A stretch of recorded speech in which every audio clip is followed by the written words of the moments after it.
That's for you, my brother. Contrary to what you're willing to tell Blaze Media, you used to do that a lot, didn't you? After all, that's the only chance you had of getting some. Needless to say, probably didn't work for you either. Because if anybody needs something, it's you. Cam Newton, next time, my brother, because you know I love you, you gonna interview somebody and bring me up? Don't just sit there and let them talk shit. Ask questions. Let them prove it. I'm a fraud? How? What facts do you have? Hey, what's up, guys? So this Jason Whitlock, Stephen A. Smith, and Cam Newton beef in the sports media landscape is really going into third gear. So for those of you who haven't followed, Stephen A. Smith and Jason Whitlock pretty much can't stand each other, with Whitlock even calling out Stephen A. for allegedly lying about his collegiate past.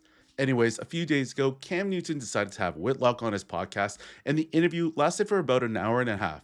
And during their discussion, Cam brought up Jason's beef with Stephen A. Smith, to which the conversation lasted for about 15 minutes. And in the intro to this video, you heard Stephen A. checking Cam for platforming his sworn enemy, considering that Smith brought Cam onto his First Take show and opened doors for him at ESPN. Not that Cam couldn't have done it himself, but it certainly made it easier getting Stephen A. Smith to co-sign him.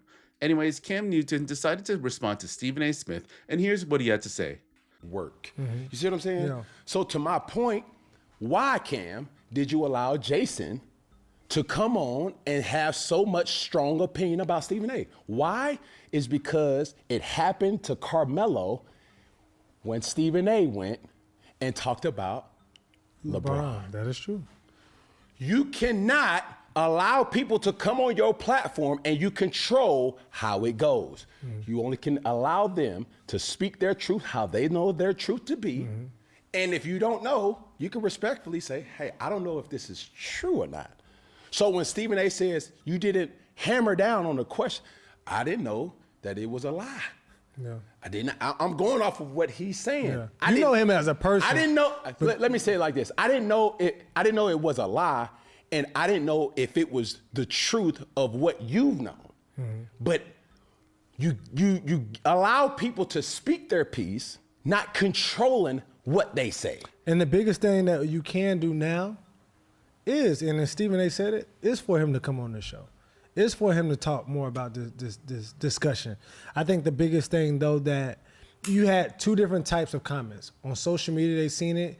Cam, why would you do this? XYZ. First of all, it's not Cam's fault that he was on here. Obviously, it's more my fault, I guess. But also when people watch the full show, they say, you know what, we needed this conversation. We don't get enough of these two different of opinions. We love this type of interview because we both were allowed, or everybody on the platform or in the interview were allowed to say their piece. And let's not miss Mr. Mark too here. He said something about Stephen A., but first he started with you. So it's not like, oh, he just got up here to talk junk about Stephen A. His original plan was to get up here and no, Jason, what's your beef with me? Correct. What's your smoke with me? What's your thoughts on me so I can? What our plan was, or my plan, let me not bring you into it. My plan was always this.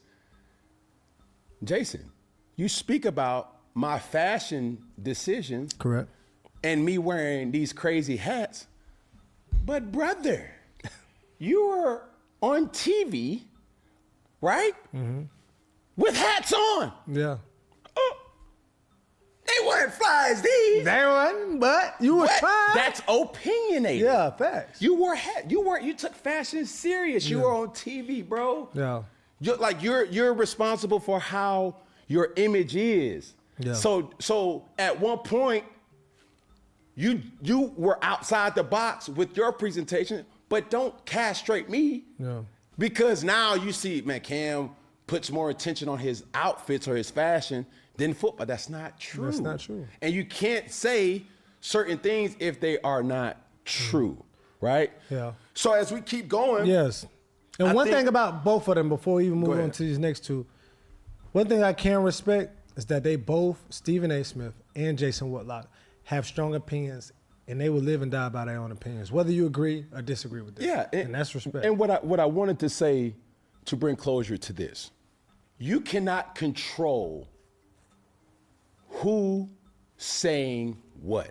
You can't control it. Everybody has a platform now. And I love that because you can control your own narrative. Yeah. What you, the consumer or the viewer, can control if you give them the view, if you give them the audience.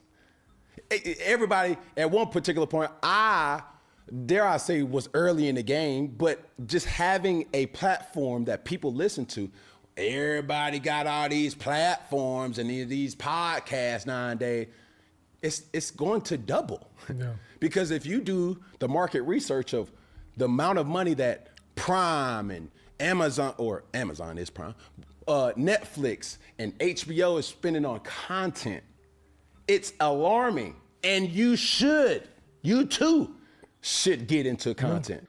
Okay, so Cam brought some receipts. He brought up Carmelo Anthony allowing Stephen A. Smith to talk crazy about his close friend LeBron James, so there's obviously a double standard here. On top of that, like I already mentioned, they only talked about Stephen A. for 15 minutes during that whole hour and a half. And Jason actually grilled Cam about his own career and basically told him he was disappointed with the direction Cam took, trying to be more culturally relevant with his fashion and hairdo. Anyways, just a lot of back and forth between the two. With that said, what do you think about Cam's response to Stephen A. Smith?